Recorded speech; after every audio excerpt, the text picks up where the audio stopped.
It's her interest, her intelligence. I could see it in her eyes. I'm probably kind of messing up here, because I found a monster giant squid documentary, and I watched about a good 3 seconds of the middle of it, and it is not good. It's pretty bad. Actually, this might be the same documentary that gave me my aquaphobia when I was a child. But yeah, you guys want to watch the original video? The link's in the description down below. Let go. This is not a good idea.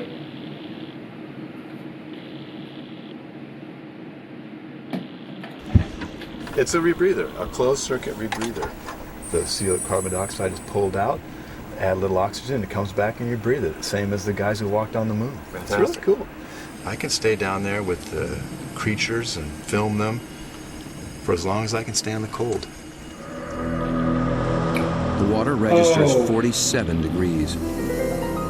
Without a dry suit, a diver could slip into unconsciousness from the cold in just half an hour. Waterproof zipper. Same zipper they use in spacesuits. Only in a spacesuit, I think they pressurize it. In this suit, you get vacuum packed. Get all these fancy lights. That one means low. Getting a little warm. I'll get in the water soon. No. Absolutely not. No.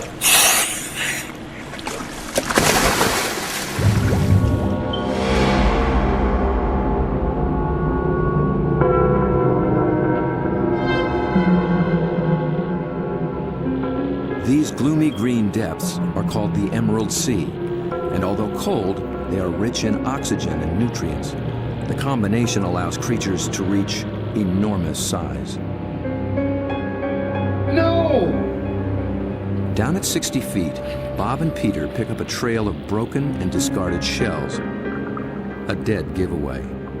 Something strong and very...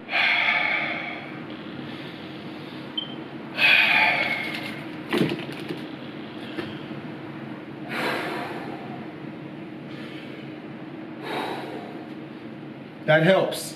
See, that's thanks to one of you guys. I read the comment section of one of these, and y'all was like, yo, if you breathe real hard, then it'll help you not feel so anxiety ridden. And it does help. Not a lot, but it is enough. Very hungry has come this way, and often.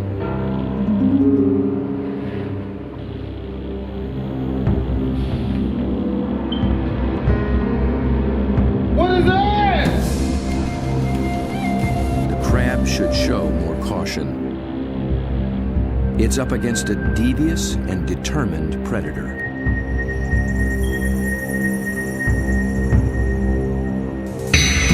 Nigga!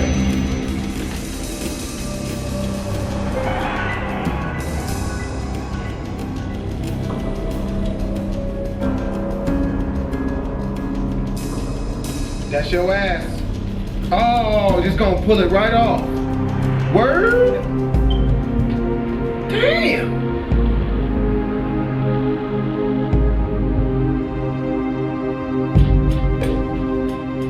As Bob approaches, his quarry appears to have found him.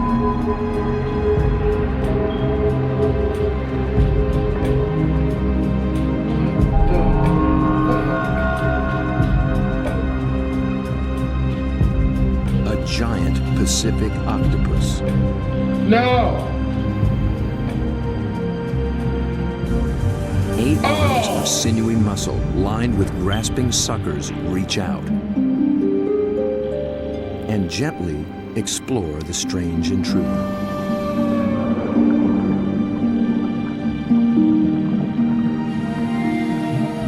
What are you doing? He's gonna let this happen? He's literally trying to choke you out.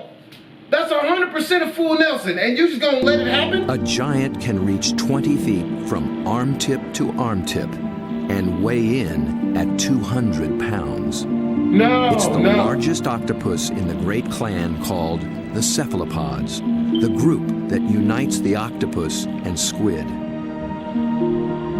It's an ancient tribe, the first large predators in the sea. To this curious female, we're a brand new species.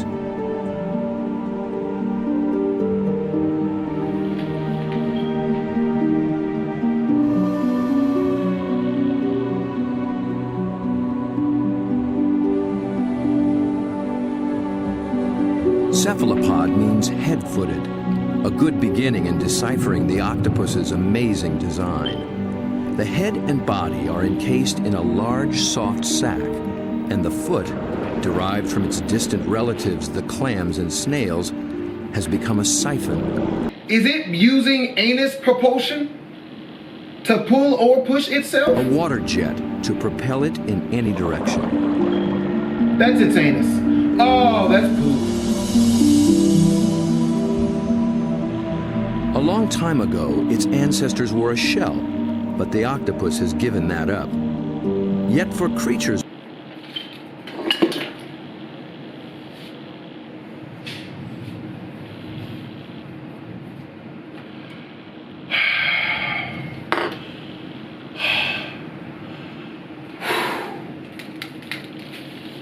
We good. We going back. We going back in. with such tasty flesh, the lack of protection presents a problem.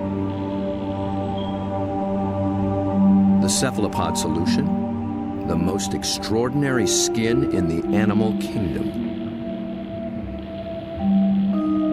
In an instant, it can change color, pattern, and texture. And with no bones to confine its shape, the creature can virtually disappear.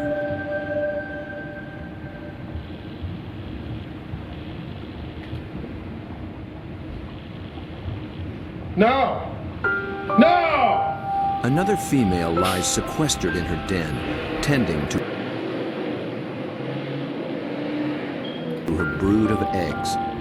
She lays up to 100,000 just once in her life. When they hatch, she will die. These clever, curious creatures won't live long at all.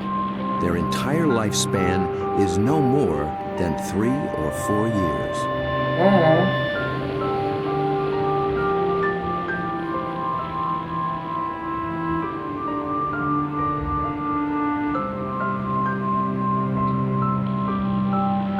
The transparent babies are no bigger than a grain of rice, but within a year, they'll be giants.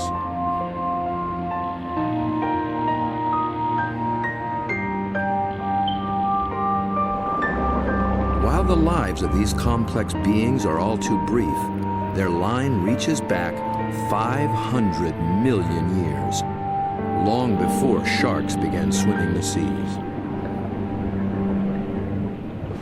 This would be a great spot right in here. Peter Ward has spent 35 years delving into cephalopod family secrets. He's brought Bob to a special outcropping of rocks. They were once well submerged in a much warmer sea and still hold a record of that long ago time. Fossils are found in these rocks, fossils of relatives of the octopus, actually. They're called ammonites.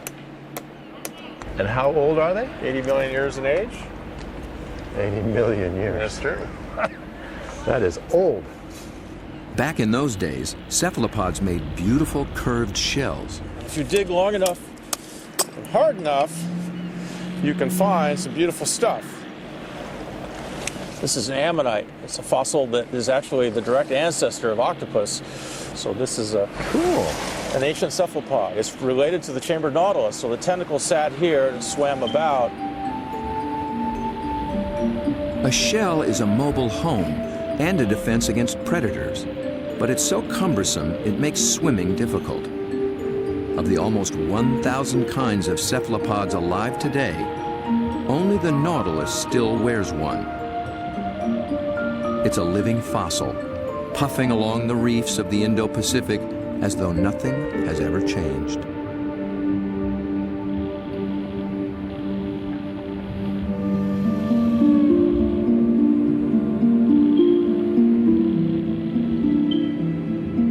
Bob returns for one last dive with the octopus. It's her interest, her intelligence, I could see it in her eyes.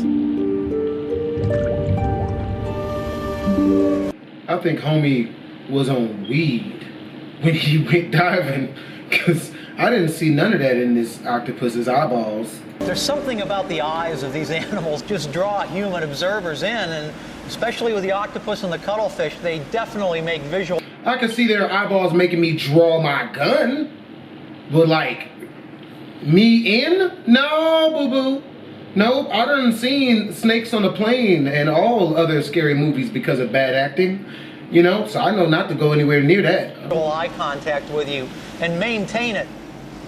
Dr. John Forsyth studies these creatures' amazing physiology and complex behaviors. And I've come in and played games with octopus where I'll duck. Squid and another relative, the cuttlefish. For John, the eyes of a cephalopod are not just the windows to its soul. They tell you a lot about how the animal lives. The octopus has a rectangular pupil that captures light reflected off the sea floor.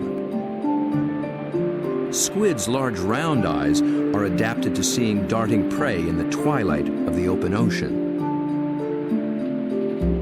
Cuttlefish dwell in both worlds, and their complex eyes can actually change shape to accommodate their travels.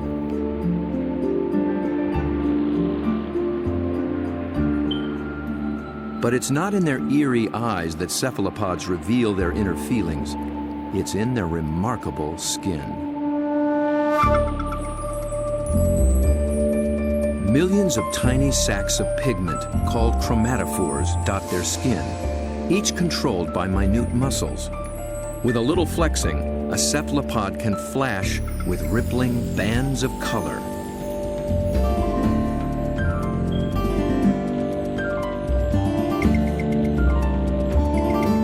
Any sort of excitement, danger, desire, aggression, passion, and their skin lights up.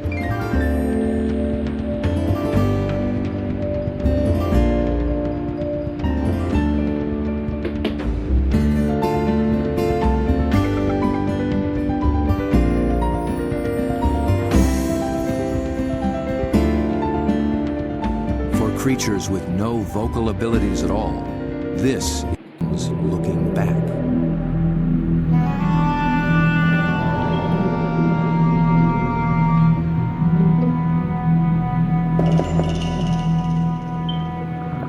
From the still of the muck to the roaring straits, a lot of effort goes into not standing out. Drifting reeds are actually floating razorfish.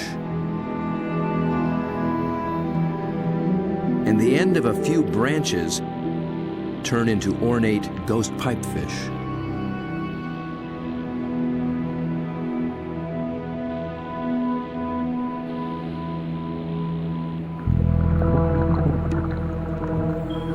Out in the high-speed tides and swirling eddies, fish work hard to keep their footing, digging into the bottom with spine-like fins. Fish have feet now? Word?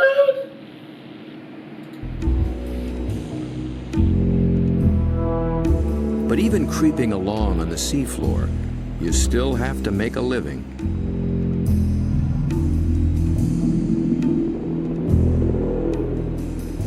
A harmless-looking weed rolling in the current is a hairy frogfish trolling for a meal.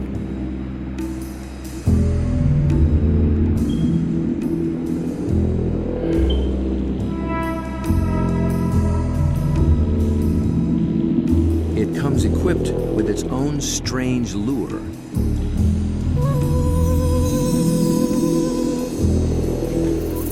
Is that its balls?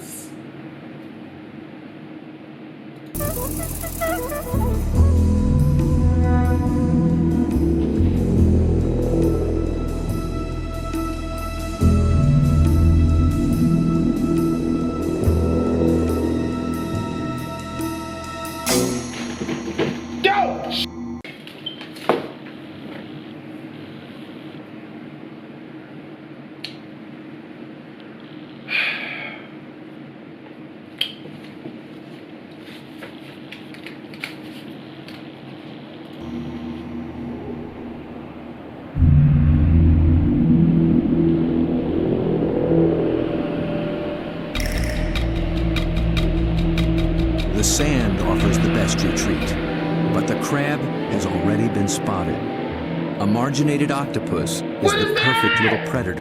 What is that? It's like an underwater perforated anus. Here. Good camouflage. Good eyesight.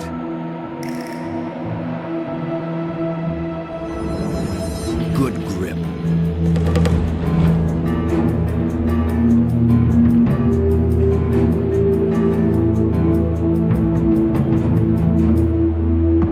Good grief.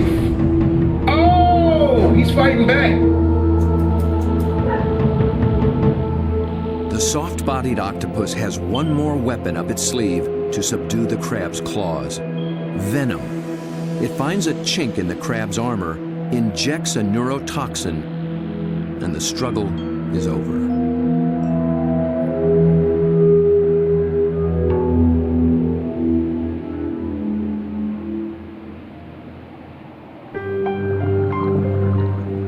In such an open setting, the trick for every creature is to find some place to hide.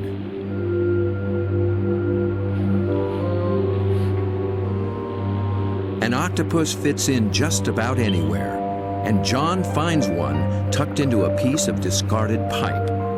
Perhaps there is something in cephalopod memory that recalls having a shell. Bob and John find this little octopus ambling along with a dark brown bottle tucked under his arms. The bottle turned out to be his home, and he took it with him everywhere.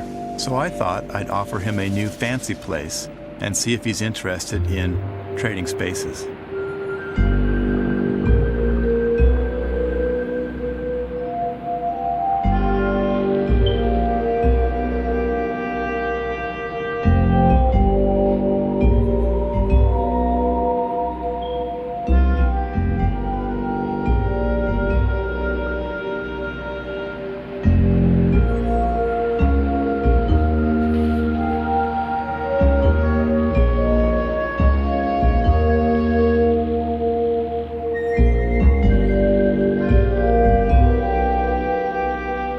I began to worry he might get confused by this clear glass and wouldn't remember how to get back out.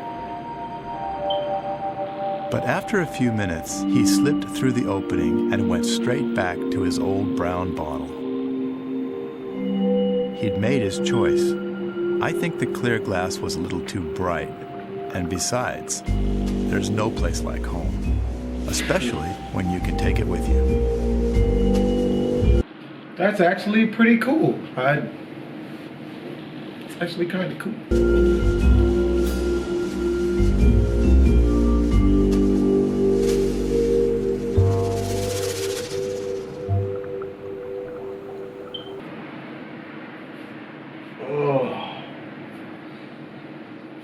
Alright, that's about as much as my aquaphobia can take for the day. Watching something that you're scared of, dude, it's so draining even though. So yo, hope you guys enjoyed the video. If you guys want to watch the original video, the link's in the description down below. It's your boy Blastphamoushd.